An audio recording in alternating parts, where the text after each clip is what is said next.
यज्ञ के उपरांत प्रेरणादायक प्रसंग सुनने को मिलता है जो परमात्मा की वाणी वेद और ऋषियों के ज्ञान के माध्यम से, विद्वानों के माध्यम से हम तक पहुंचता है।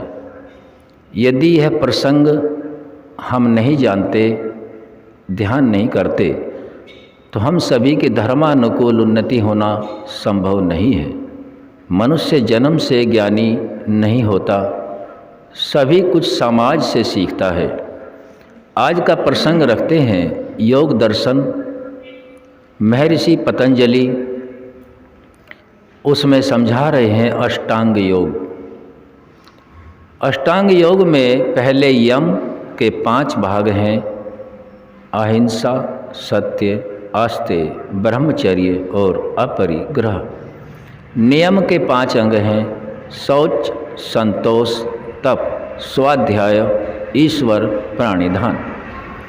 2 के बाद तीसरा है आसन, प्राणायाम, प्रत्याहार, धारणा, ध्यान और समाधि।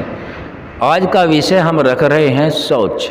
नियम का पहला भाग, शौच किसे कहते हैं। इसमें 5 हिस्से हैं: शौच, संतोष, तप, स्वाध्याय, ईश्वर, प्राणिधान। तो ऋषि समझाते हैं, जिसका भाष्य वेद व्यास जी ऋषि ने किया है। शौच किसे कहते हैं? शौच का अर्थ है अंदर और बाहर की शुद्धि करना। अंदर की शुद्धि तो तभी करेंगे जब हमें अंदर का ज्ञान हो जाए कि मन भी है, बुद्धि भी है और ज्ञानेंद्रियां और कर्मेंद्रियां हैं जिनके माध्यम से शरीर कार्य करता है। जब तक हमें शरीर, मन, बुद्धि, आत्मा और परमात्मा का अलग अलग ज्ञान नहीं होता, तब तक उन्नति होना संभव नहीं है और अंदर की शुद्धि भी होना संभव नहीं है। अंदर की शुद्धि का अर्थ है अंतःकरण की शुद्धि करना। उस अंतःकरण की शुद्धि करना जिस अंतःकरण में हमारे अनेकों अरबों खरबों जन्मों के संचित कर्म रहते हैं और आत्मा के साथ जुड़े रहते हैं, और मनुष्य शरीर पाकर के ऋषियों के ज्ञान के अनुसार उनको दग्ध बीज करने के उपरांत अपना मूल उद्देश्य मोक्ष को प्राप्त किया जा सकता है। परमात्मा का प्रयोजन आत्मा को मुक्ति में भेजने का है और मुक्ति में जाने का रास्ता केवल मनुष्य शरीर से ही होकर के जाता है। यदि मकान के ऊपर दीवार के चढ़ना है तो सीढ़ी लगानी पड़ेगी, और यदि मोक्ष में जाना है तो मनुष्य का शरीर धारण करना पड़ेगा। और मनुष्य का शरीर धारण कर लिया और ऋषियों के ज्ञान के अनुसार जीवन नहीं जिया तो भी मुक्ति में नहीं जा सकता, क्योंकि ज्ञान के बिना आज तक किसी की भी मुक्ति नहीं हो पाई है। सत्य ज्ञान के बिना मानव के आत्मा की उन्नति का कोई कारण नहीं है। हम रख रहे हैं विषय शौच किसे कहते हैं। यह हमने आंतरिक शुद्धि की बात रखी है। आंतरिक शुद्धि जो अंतःकरण है, मन, बुद्धि, चित्त, अहंकार, इनको हमें जानना ऋषियों के ग्रंथों से ही पड़ेगा। इनके कार्यों को जानना पड़ेगा। मुख्यतः समझ लेते हैं परमात्मा अलग है, आत्मा अलग है, शरीर अलग है, और शरीर के अंदर जो अंतःकरण है उसका कार्य क्षेत्र अलग है, बुद्धि अलग है, आत्मा अलग है। परमात्मा की न्याय व्यवस्था से कारण से कार्य रूप में चलाने के लिए आत्मा, मन, बुद्धि, शरीर, इंद्रिय आदि को जोड़ा गया है। इस जोड़ के अंदर जितने भी घटक हैं, जो इसको जान लेता है वह आगे बढ़ जाता है। अब हमने अंतःकरण के विषय को रखा। थोड़ा सा विषय रखते हैं बाह्य शुद्धि। अंदर की शुद्धि कैसे होती है, पहले अंदर को और समझ लेते हैं। अंदर की शुद्धि अद्भिर्गात्राणि शुद्ध्यन्ति मनः सत्येन शुद्ध्यति विद्या तपोभ्याम भूतात्मा बुद्धिर्ज्ञानेन शुद्ध्यति। शरीर कहीं से शुद्ध होता है? जल से। अद्भिर्गात्राणि मनः सत्येन शुद्ध्यति, मन कहीं से पवित्र होता है? सत्य बोलने से। विद्या तपोभ्याम भूतात्मा, तप से आत्मा पवित्र होती है, विद्या और तप से। बुद्धिर्ज्ञानेन शुद्ध्यति, बुद्धि कहीं से पवित्र होती है? ज्ञान से।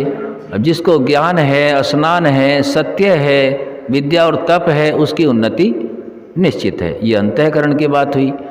अब बाह्य शुद्धि के बारे में महर्षि पतंजलि के द्वारा दिया गया योग दर्शन और उसमें जो भाष्य सोच का वेद व्यास जी करते हैं, बाह्य शुद्धि में एक विषय पर विशेष बल देते हैं।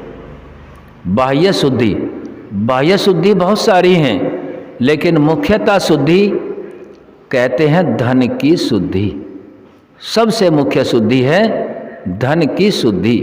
धन यदि धर्मानुकूल हम प्राप्त कर रहे हैं और धन अन्य तरीकों से भी प्राप्त कर रहे हैं, परमपिता परमात्मा को सर्वोपरि मान करके हम अपने जीवन की गति को बढ़ाते हैं तो वह धर्मानुकूल होती है।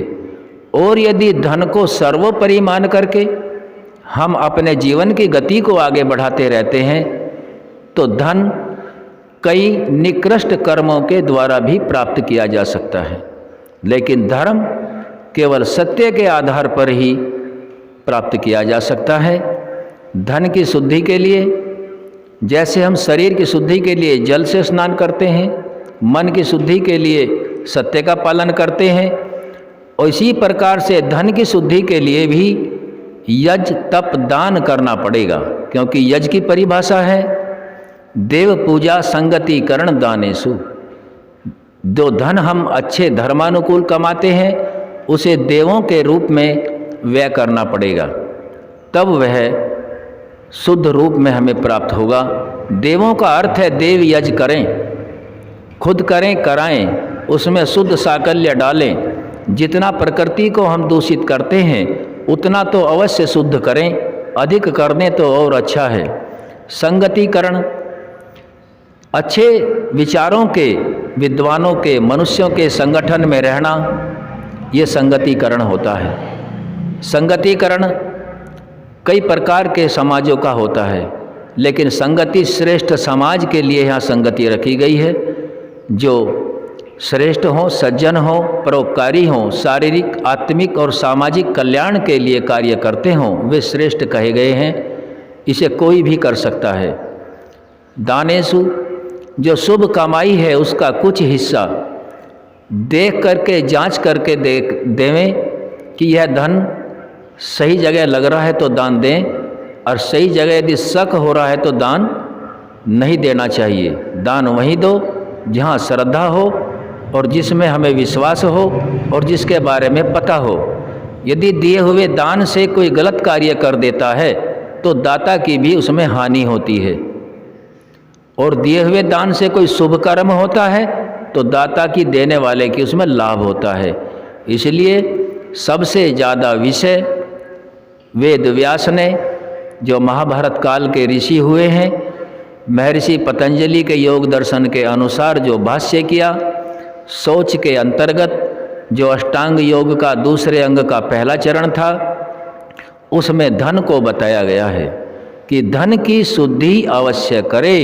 यदि शुद्ध धन नहीं है तो वह हमारी संतानों के, परिवार को, नस्लों के लिए हानिकारक हो जाएगा। और धन शुद्ध तरीके से आता है तो जड़ें इतनी मजबूत होती हैं कि आगे आने वाली संतान सुख में अपना जीवन बिता लेती हैं। तो आज हम सभी ने सोच के विषय में ये थोड़ा सा प्रसंग रखा है। आशा करते हैं आप ध्यान देंगे। ओम सम।